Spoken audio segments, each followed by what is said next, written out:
Joaquim Gomes foi um dos corredores mais populares do ciclismo português e na volta a Portugal era o rei das subidas à Serra da Estrela. Tinha 37 anos quando saiu dos circuitos profissionais. Agora, no Perdizes e Achados, vamos ver o que é feito dele.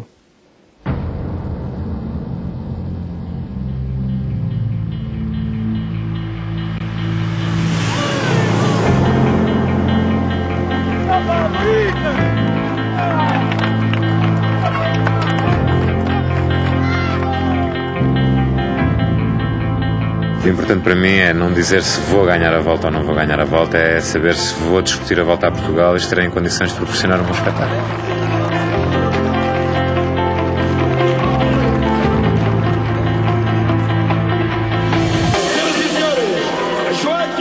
Bigode, certamente poderá ganhar, mas penso que nenhum ciclista, pelo menos daqueles que vão integrar o pelotão da próxima volta a Portugal, estará em condições de me dar um bigode.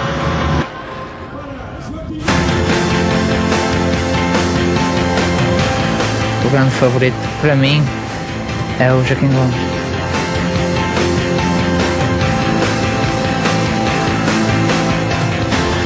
Desde há alguns anos esta parte que sempre assumo esse favoritismo, e isso dá-me sempre algum respeito por parte dos adversários, que por vezes me apontam sempre como um dos favoritos e muitas das vezes mesmo como o principal favorito. Mas nesse ano, 1996, Joaquim Gomes não foi além do 4º lugar na volta a Portugal. Para trás estavam 2 vitórias, em 89 e 93, e uma carreira de sucessos que o tornaram numa das maiores referências nacionais do ciclismo. Joaquim Augusto Gomes Oliveira, lisboeta de 1965, ainda pedalou por muito mais anos. Ao todo, foram 22 em cima da bicicleta. Milhares e milhares de quilómetros, trocados a partir de 2003 por outro veículo e por uma vida mais calma. De fato e gravata num escritório, mas nem por isso longe da volta.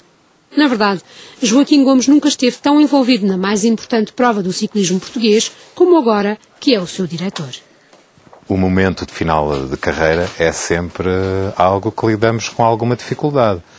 Eu preparei-me, particularmente nos últimos anos, como é óbvio, para esse momento. Sabia que a minha atividade podia ser completamente distinta do que aquela que cumpri até aí, até aos 37 anos de idade. Em tudo aquilo que está por trás, e particularmente na gestão desportiva, acabei por adquirir conhecimentos, quanto mais não fosse, com leitura de cabeceira. Desde a área do marketing, a área de gestão de empresas, a área da administração. Eu tive fases na minha vida que tive prestes a terminar a minha carreira, de um modo calculado, mas existiram sempre circunstâncias que levaram a que eu a prolongasse. Como é óbvio, entre os 23 e os 30 anos de idade, marquei a minha geração, mas depois, e confrontado com outras gerações, continuei a ser um dos melhores corredores portugueses e a levar vantagem em alguns dos locais mais míticos do nosso país, que são a Alta Montanha, a Senhora da Graça, a Torre, e esses são talvez os 2 locais em que com mais facilidade se chega ao coração do povo.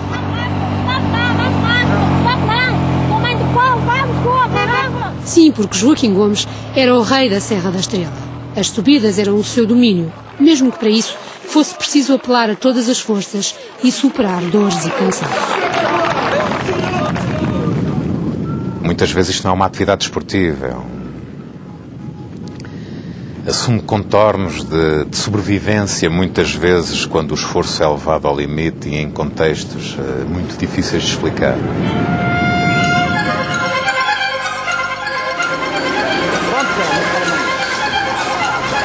Capaz que nem caía. Eu já ia com os pés no chão, só que depois vinham mais por trás de mim, bateram-me, eu caí para a frente e isso deve ter sido feito na pedaleira. De outra bicicleta ou num pedal. E houve muitos momentos assim. Quedas, dor, vontade de largar tudo. Mas o ciclismo era quase um vício. Eu, quando tinha 26 ou 27 anos, o facto de saber cada sacrifício que fazia, quase numa perspectiva filosófica do que não me distrai, torna-me mais forte, aos 35 anos, essa motivação não era a mesma. A motivação era mais corresponder aos intentos de quem apostava nas equipas onde estava, de quem apostava em mim, do que propriamente por juntar mais uma vitória ao meu palmarés. Mas admito que nos últimos 3 anos de carreira já era mais a qualidade de base, aquela que é intrínseca a cada um, que permitia continuar a obter bons resultados, do que propriamente o espírito de sacrifício que muitas vezes move barreiras, mas que é impossível manter durante mais anos quando se aproxima ao final da nossa carreira. Senhoras e senhores, Joaquim Gomes! E quando chega esse momento, é impossível não sentir nostalgia do passado. As dificuldades estão aí e nós temos que saber lidar com elas. Isso é um acréscimo de stress que eu também tenho aprendido a lidar. E isso faz-me sentir saudades das alturas em que eu cumpria um treino de 7 horas, chegava a casa perfeitamente estafado, mas sabia que tinha pelo menos 12 ou 16 horas até ao próximo treino, em que ia, no fundo, tirar partido das endorfinas que quase nos deixam no ar, em suspenso, que o próprio exercício físico proporciona, e tenho muitas saudades de me sentar na sala a ler um livro, não tendo que me preocupar com absolutamente mais nada, porque o trabalho foi devidamente cumprido. E agora tem que se preocupar. E agora tenho que me preocupar. Porque o ciclismo é uma modalidade que vive exclusivamente de patrocínios e em época de crise económica as empresas não estão a abrir os cordões à bolsa, garantir a organização da Volta a Portugal em bicicleta é uma tarefa cada vez mais difícil. E como se a falta de dinheiro não bastasse, há também os escândalos do doping que fazem fugir alguns patrocinadores. Eu penso que finalmente estão a ser tomadas as medidas certas para que esta modalidade possa assumir a nobreza e a popularidade. Por que o Joaquim acha que nesta modalidade se fala mais de doping do que nas outras? Tem tudo a ver com o nível de exigência. Mas acha que nesta há mais do que nas outras? Está mais vulnerável.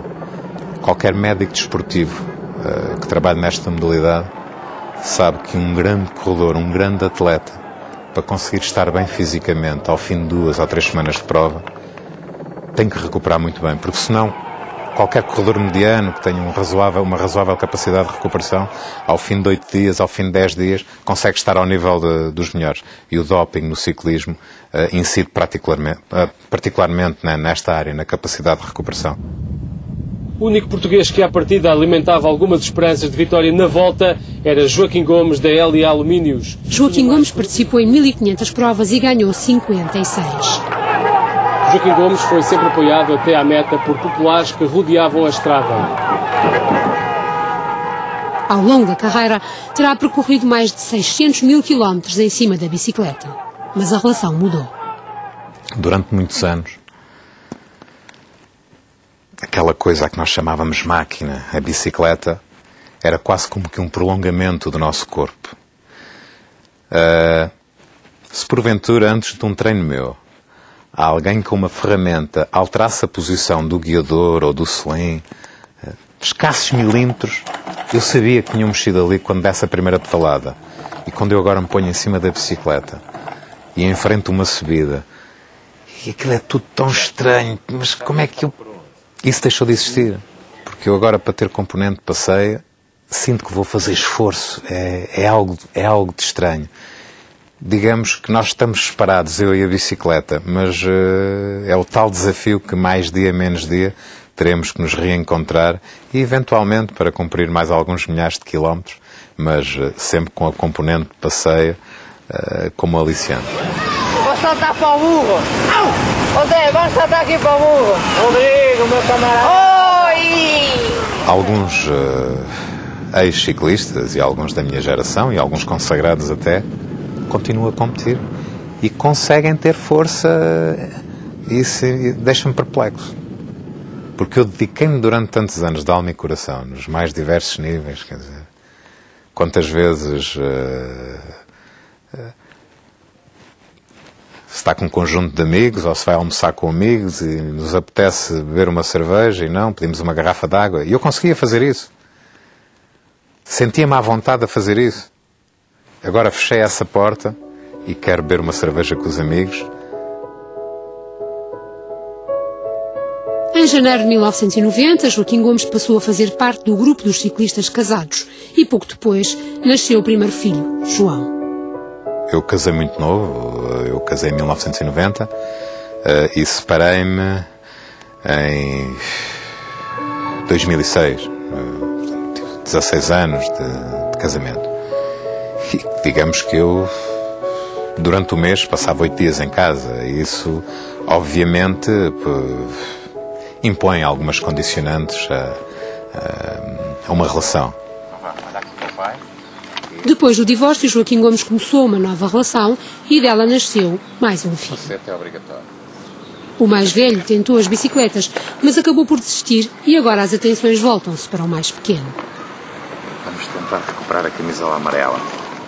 Eles têm uma grande diferença de idades. Um com 20 anos, aliás, está na escola de tropas paraquedistas, é militar, e tem um com 3 anos que começa a mostrar grande apetência para a modalidade. Vamos ver se o confirmo no futuro. Como é óbvio, de tão exigente que é esta modalidade, nunca será por uma motivação sempre suportada em entusiasmo do pai que ele vai ser ciclista. Eu, a partir do momento que fui pai, passei a compreender melhor as aflições dos meus pais sempre que eu saía por qualquer competição desportiva. A minha mãe acendia as velinhas, que fazia as suas rezas. Chegar a adoecer com a volta a Portugal. Para mim é pior que todas as etapas. Enfim, esta volta para mim é diferente. Mas também tem dado muitas alegrias, com certeza. Sim, já não sei se compensa. A minha mãe nunca quis que eu corresse. Sempre me quis proteger, sempre achou que eu devia ter uma vida mais calma, não deixou de ter orgulho também na minha carreira desportiva, mas teve que cumprir uma enorme penitência pelo facto de eu ter sido ciclista profissional. Quando eu olho para os meus filhos, e se eu tenho orgulho em ter sido ciclista profissional e em ter conseguido ultrapassar enormes sacrifícios, eu julgo que isso me valorizou como pessoa. É óbvio que, sendo meus filhos e sabendo eu os riscos que corri, não gostaria que eles tivessem que passar pelo mesmo. Mas, ao mesmo tempo, pergunto a mim mesmo, então como é que eles vão sentir orgulho em ultrapassar objetivos, em... Só as coisas difíceis conferem este orgulho. E então sinto-me na obrigação de deixar nas mãos dos meus filhos as decisões que tenham que tomar na sua vida. E enquanto isso não acontece, Joaquim Gomes diz que quer aproveitar as oportunidades que esta nova vida lhe proporciona. Eu tenho um filho com 20 anos que adoro, como é óbvio, mas infelizmente não me concedi, nem concedi a ele um pai a tempo inteiro. Isso é algo que me vai castigar para o resto da vida e é um erro que eu não vou querer repetir uma segunda vez.